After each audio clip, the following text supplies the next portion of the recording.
નમસ્કાર મિત્રો, સ્વાગત છે તમારું મારી યુટ્યુબ ચેનલ ગુજરાત જોબ ગાઈડમાં।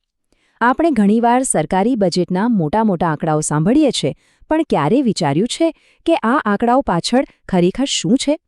આજે આપણે ગુજરાતના સમાજ કલ્યાણ બજેટની વાત કરીશું અને એ આંકડાઓ પાછળ છુપાયેલી માનવીય વાર્તાઓને સમજવાની કોશિશ કરીશું। આ સમજવા માટે આપણે 5 મુખ્ય મુદ્દાઓ પર વાત કરીશું। પહેલા તો એ સમજીશું કે બજેટ ખરેખર શું છે, ખાલી આંકડા કે પછી કોઈ વાર્તા। પછી આપણે જોઈશું કે નારી શક્તિ, માતાઓ અને બાળકોના પોષણ પર કેટલું ધ્યાન અપાયું છે, અને છેલ્લે આ બધું મળીને ગુજરાતના ભવિષ્યની કેવી રૂપરેખા તૈયાર કરે છે તેના પર નજર કરીશું। તો ચાલો સૌથી પહેલા અને સૌથી મૂળભૂત સવાલથી જ શરૂઆત કરીએ। આ એક મોટો સવાલ છે, ખરું ને? શું બજેટ એટલે ખાલી આવક-જાવકના આંકડાઓનો સરવાળો, કે પછી આપણા સમાજની આકાંક્ષાઓનો, આપણી જરૂરિયાતોનો અને આપણા ભવિષ્યના સપનાઓનું પ્રતિબિંબ છે? ચાલો આનો જવાબ આપણે સાથે મળીને શોધીએ।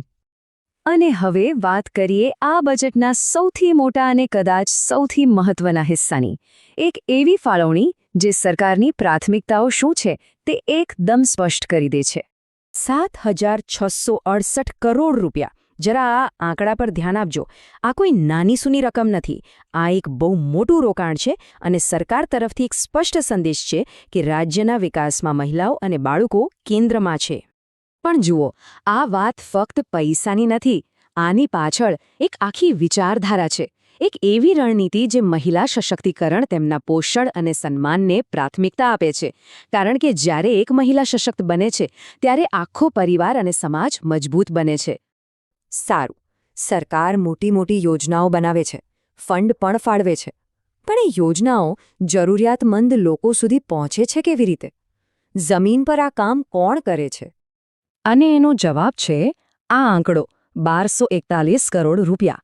આ રકમ એ લોકો માટે છે જેમને આપણી આ સિસ્ટમની કરોડરજ્જુ કહી શકીએ, આપણી આંગણવાડી કાર્યકર બહેનો।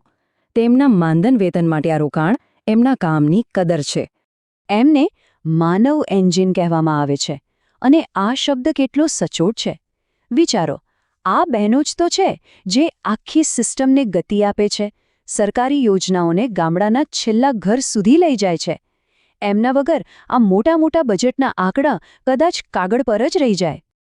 તો આપણે સિસ્ટમના એન્જિનની વાત કરી, હવે ચાલો એ લોકો પર ધ્યાન આપીએ જેમના માટે આ આખી સિસ્ટમ કામ કરી રહી છે, એટલે કે રાજ્યની માતાઓ અને બાળકો। અહીં માતાઓના પોષણ માટે સરકારે 2 અલગ યોજનાઓ અમલમાં મૂકી છે, મુખ્યમંત્રી માતૃશક્તિ યોજના અને પોષણ સુધા યોજના। બંનેનું લક્ષ્ય એક જ છે, પણ કામ કરવાની રીત થોડી અલગ છે। જુઓ, અહીં તફાવત સાફ દેખાય છે। માતૃશક્તિ યોજના હેઠળ સગર્ભા અને ધાત્રી માતાઓને 1000 દિવસ માટે ટેક-હોમ રાશન અપાય છે, જ્યારે પોષણ સુધા યોજના ખાસ આદિવાસી વિસ્તારો માટે છે, જ્યાં આંગણવાડીમાં જ દરરોજ ગરમ અને પૌષ્ટિક ભોજન આપવામાં આવે છે। આ બતાવે છે કે જરૂરિયાત મુજબ યોજનામાં ફેરફાર કરવામાં આવ્યો છે। હવે માતાઓ પછી વાત આવે બાળકોની। આવનારી પેઢી તંદુરસ્ત રહે એના માટે 973 કરોડ રૂપિયાની ફાળવણી કરવામાં આવી છે। આ રકમ બાળકો અને કિશોરીઓના પૂરક પોષણ પાછળ ખર્ચ થશે। સાચા અર્થમાં આ ગુજરાતના ભવિષ્યમાં કરાયેલું એક રોકાણ છે।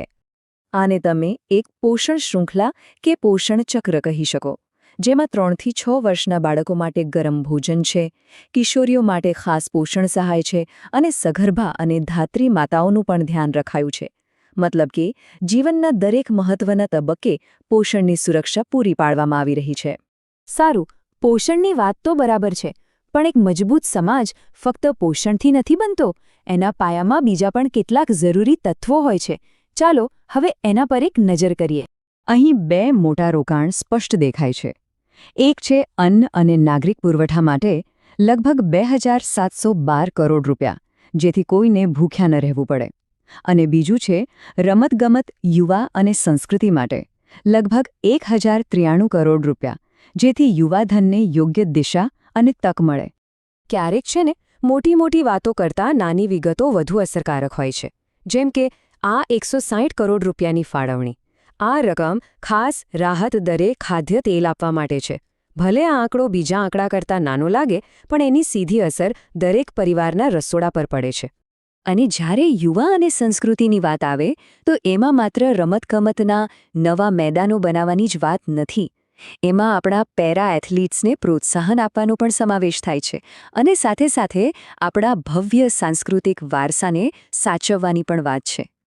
તો આપણે આટલા બધા આંકડા જોયા, અલગ અલગ યોજનાઓ વિશે જાણ્યું, પણ આ બધાને જોડીને જોઈએ તો શું ચિત્ર ઊભું થાય છે? આ આંકડા આપણને ભવિષ્ય વિશે શું કહી રહ્યા છે? ચાલો આખી વાતનો સાર સમજીએ. આ ચાર્ટ પર એક છેલ્લી નજર નાખો. ચિત્ર બિલકુલ સ્પષ્ટ છે. સૌથી વધુ ભાર મહિલા અને બાળ વિકાસ પર છે. ત્યાર પછી લોકોની મૂળભૂત જરૂરિયાત એટલે કે અન્ન સુરક્ષા પર, અને પછી યુવા ધનના વિકાસ પર. સરકારની પ્રાથમિકતાઓ એકદમ સ્પષ્ટ દેખાય છે. તો એક વાત યાદ રાખવા જેવી છે કે બજેટ એ માત્ર હિસાબ કિતાબની ડાયરી નથી. એ આવનારા ભવિષ્યનું એક નકશો છે, એક રોડમેપ છે. ખર્ચવામાં આવેલો દરેક રૂપિયો એક ગુજરાતના સામાજિક વિકાસની દિશામાં ભરવામાં આવેલું એક પગલું છે. મિત્રો, દરરોજની સરકારી અપડેટ સૌથી પહેલાં મેળવવા અમારું ટેલિગ્રામ ગ્રુપ જોઈન કરો. લિંક ડિસ્ક્રિપ્શનમાં છે. હમણાં જોઈન કરી લો. તો મિત્રો, આ હતી સંપૂર્ણ માહિતી. જો તમને આ માહિતી ઉપયોગી લાગી હોય તો વિડીયોને લાઇક કરો, મિત્રો સાથે શેર કરો અને ચેનલને સબસ્ક્રાઇબ કરવાનું ભૂલશો નહીં. મળીએ ફરી એક નવી સરકારી ભરતી સાથે. જય હિન્દ, જય ગુજરાત.